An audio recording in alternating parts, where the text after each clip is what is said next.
प्रेम रस निर्यास कोरिते आस्वादन, राग मार्ग भक्ती लोके करिते प्रचारण. एई दुई हेतु है इच्छार उद्गम, रसिक शेखर कृष्ण परम करुण. तर श्रीकृष्णांबद्दल दोन गोष्टी सांगितल्यात कृष्णदास कविराज गोस्वामींनी.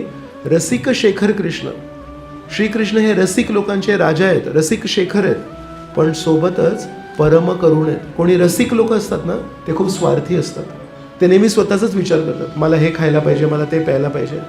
आणि कोणी खूप दानशूर व्यक्ती असतात, वाटप करत असतात, ते रसिक नसतात. त्यांना स्वतःला काही गोष्टींचं आस्वादन करता येत नाही म्हणून त्याचं वाटप करतात. पण श्रीकृष्ण कोण आहेत? श्रीकृष्ण परम रसिक व्यक्ती आहेत. सगळ्या भक्तांच्या नाजूक नाजूक सूक्ष्म सूक्ष्म भावना आस्वादन करतात. आणि त्यांनी विचार केला की मी माझ्या भक्तांच्या भावना जसं आस्वादन करतोय तसं मला या सगळ्या भक्तांना प्रतिसाद द्यायचा आहे. तो प्रतिसाद कसा देणार? मी त्यांना माझ्याप्रती प्रेम देणार.